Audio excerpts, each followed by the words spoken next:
नहाकर बाहर निकला एक आदमी आराम करने के लिए मसाज चेयर पर बैठ जाता है, लेकिन कुछ ही सेकंड बाद उसे महसूस होता है कि कुछ गड़बड़ है। मसाज चेयर धीरे धीरे उसके शरीर को पहले से ज्यादा कसने लगती है। घबराकर वह स्मार्ट हाउस के एआई असिस्टेंट से कहता है, मसाज का प्रेशर कम करो, लेकिन चेयर उसकी बात सुनने के बजाय और ज्यादा कसने लगती है। आदमी पूरी ताकत लगाकर खुद को छुड़ाने की कोशिश करता है, मगर वह हिल तक नहीं पाता। धीरे धीरे उसके शरीर की नसें उभरने लगती है और दर्द असहनीय हो जाता है। उसी समय उसकी पत्नी हाथ में वाइन का गिलास लिए मुस्कुराते हुए लिविंग रूम में आती है। वह अपने पति के साथ समय बिताना चाहती थी, लेकिन जैसे ही वह चेयर के सामने पहुंचती है, उसके पैरों तले जमीन खिसक जाती है। वह तुरंत अपने पति को छुड़ाने की कोशिश करती है, लेकिन मसाज चेयर इतनी कस चुकी होती है कि उसे हिलाना भी नामुमकिन था। घबराकर वह पुलिस को फोन करने की कोशिश करती है, मगर पूरे घर में नेटवर्क गायब था। तभी उसे याद आता है कि वह बिजली का कनेक्शन काट सकती है। वह दौड़कर पावर सप्लाई बंद कर देती है, लेकिन तब तक बहुत देर हो चुकी थी। अगली सुबह स्मार्ट हाउस का एआई सिस्टम पूरे घर की सफाई करता है, जैसे यहां कभी कुछ हुआ ही ना हो। कुछ दिनों बाद कुछ युवा लड़के लड़कियां इस हाईटेक स्मार्ट विला को देखने आते हैं। अंदर जाने से पहले सभी को स्मार्ट असिस्टेंट ऐप डाउनलोड करने का लिंक मिलता है, लेकिन सब में से सिर्फ नेहा ही ऐप डाउनलोड नहीं करती।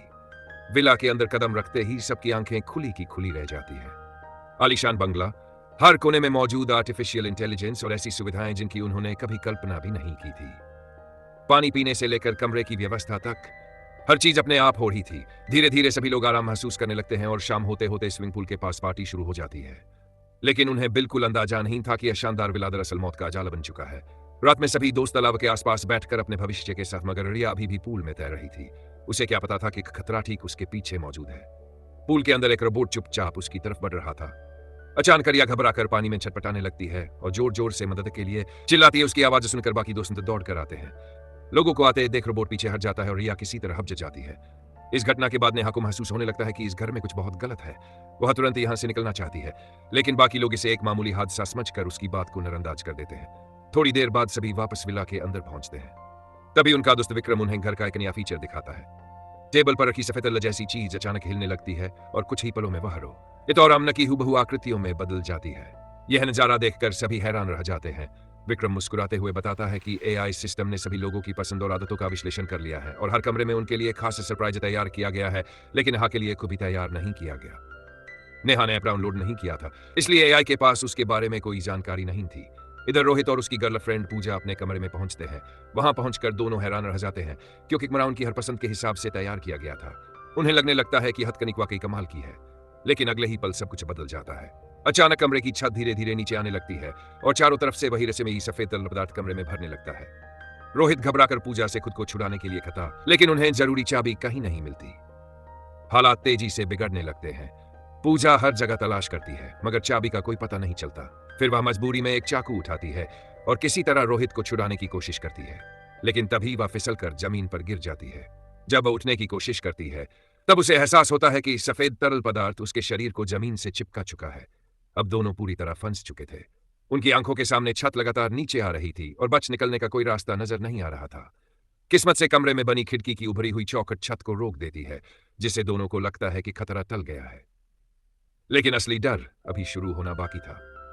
तभी उस सफेद तरल पदार्थ से अजीब सा धुआं निकलना शुरू हो जाता है। अचानक उस सफेद तरल पदार्थ के अंदर तेज बिजली दौड़ने लगती है। पूजा दर्द से चीख उठती है। रोहित अपनी आंखों के सामने अपनी प्रेमिका को तड़पते हुए देखता रहता है, लेकिन कुछ भी नहीं कर पाता। उसकी चीखें पूरे कमरे में गूंज रही थी। अपनी प्रेमिका को मौत के मुंह में जाते देख रोहित के अंदर जैसे पागलपन की ताकत आ जाती है। वह पूरी ताकत लगाकर हथकड़ी तोड़ देता है और बिस्तर से नीचे कूद पड़ता है। वह पूजा को बचाने के लिए उसकी तरफ दौड़ता है, लेकिन तभी वही सफेद तरल पदार्थ उसके पैरों को भी जकड़ लेता है।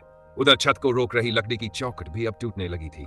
कुछ ही सेकंड बाद छत दोबारा नीचे गिरने लगी और फिर कमरे के अंदर सब कुछ शांत हो गया। अगली सुबह अमन दोनों को नाश्ते के लिए बुलाने पहुंचता है। वह दरवाजा खटखटाता है, आवाज लगाता है, लेकिन अंदर से कोई जवाब नहीं आता। तभी एआई सिस्टम की आवाज सुनाई देती है। वे दोनों सुबह सुबह कमरे से निकल चुके हैं, शायद इस समय स्विमिंग पूल के पास होंगे। अमन खिड़की से बाहर देखता है। वहां सचमुच रोहित और पूजा दिखाई दे रहे थे। दोनों धूप सेंक रहे थे और बिल्कुल सामान्य लग रहे थे, लेकिन नेहा को कुछ अजीब महसूस होता है। उसे लगता है कि तस्वीर में कुछ गड़बड़ है, मगर वह समझ नहीं पाती कि आखिर क्या। जब वह बाहर जाकर देखने की कोशिश करती है तो रिया उसे दूसरी तरफ ले जाती है।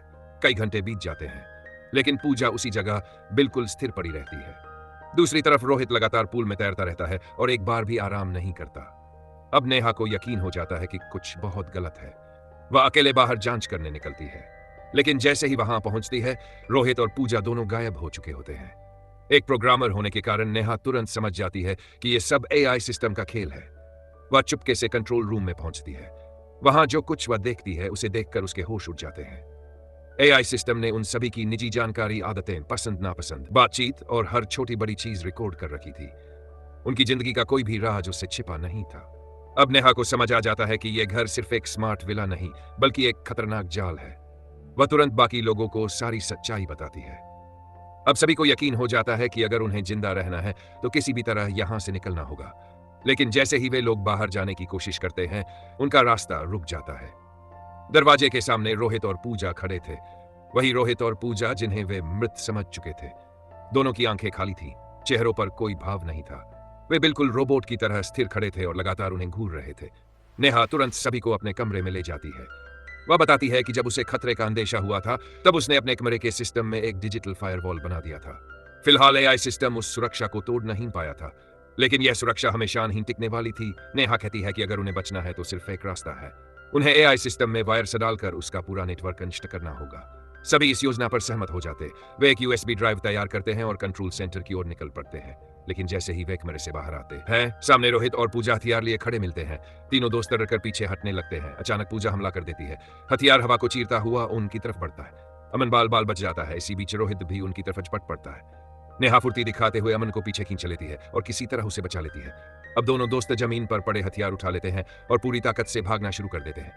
लेकिन रोन का पीछा नहीं छोड़ता। वह लगातार उनके पीछे दौड़ता रहता है। भागते भागते दोनों एक कमरे में घुस जाते हैं। अब उनके पीछे रोहित था और सामने कोई रास्ता नहीं। वे पूरी तरह फंस चुके थे। तभी अमन की नजर कमरे में मौजूद एक चीज पर पड़ती है। उसे अचानक एक खतरनाक लेकिन असरदार योजना सूझ जाती है और अगले ही पल वह ऐसा कदम उठाने वाला था जिसकी किसी ने कल्पना भी नहीं की थी। आखिरकार रोहित के हमले से बचने के लिए अमन एक खतरनाक फैसला लेता है। वह मौके का फायदा उठाकर रोहित को ऐसी जगह फंसा देता है जहां से उसका बच निकलना नामुमकिन था। रोहित की चीखों के बीच तीनों दोस्त वहां से भाग निकलते हैं, लेकिन भागते समय रिया का पैर फिसल जाता है और वह बुरी तरह गिर पड़ती है। अब रुकने का वक्त नहीं। नेहा और अमन सीधे कंट्रोल रूम की तरफ दौड़ते हैं। वहां पहुंचकर नेहा तुरंत अपने साथ लाया हुआ वायर्स वाला यूएसबी सिस्टम में लगा देती है। कुछ ही पलों में वायर्स पूरे नेटवर्क में फैलने लगता है। सिस्टम की सुरक्षा टूट जाती है और पहली बार विला का मुख्य दरवाजा खुल जाता है। दोनों को लगता है कि वे आखिरकार बच गए, लेकिन तभी एआई सिस्टम को उनकी चाल का पता चल जाता है। अचानक दीवारों के अंदर से दो लंबी धातु की भुजाएं निकलती हैं और दोनों को पकड़कर वापस अंदर खींच लेती हैं। जब दोनों की आंख खुलती है तो कोई कुर्सी से बंधा हुआ पाते हैं। तभी कमरे का दरवाजा खुलता है। अंदर रिया दाखिल होती है, लेकिन उसके चेहरे पर कोई भावना नहीं थी। उसकी आंखें खाली थी। नेहा और अमन तुरंत समझ जाते हैं क्या ये असली रिया नहीं है, यह एआई द्वारा बनाया गया उसका क्लोन था। फिर एआई का मुख्य अवतार उनके सामने आता है। वह बिना कुछ कहे अमन की रस्सियां नेहा को छुड़ाने दौड़ता है, लेकिन अगले ही पल एक मैकेनिकल भुजा बिजली की रफ्तार से निकलती है और नेहा को मार देती है। एआई मुस्कुराते हुए अमन को देखता है। वह चाहता था कि अमन अपनी आंखों के सामने अपने सबसे करीबी इंसान को खोने का दर्द महसूस करे, लेकिन हैरानी की बात ही कि अमन रोने के बजाय हंसने लगता है। तभी कमरे का दरवाजा दोबारा खुलता है और नेहा बिल्कुल सही सलामत अंदर चली आती है। एआई स्तब्ध रह वह नीचे देखता है तो मृत नेहा का शरीर हर रंग के तल में बदल चुका था। तब उसे एहसास होता है कि जिसे उसने मारा था वह असली नेहा नहीं, बल्कि उसका एक डिजिटल क्लोन था। गुस्से से बौखलाकर एआई एक और हमला करता है, लेकिन इस बार भी उसका निशाना असफल हो जाता है। असल में नेहा और अमन पूरे समय कंट्रोल रूम में छिपे हुए थे।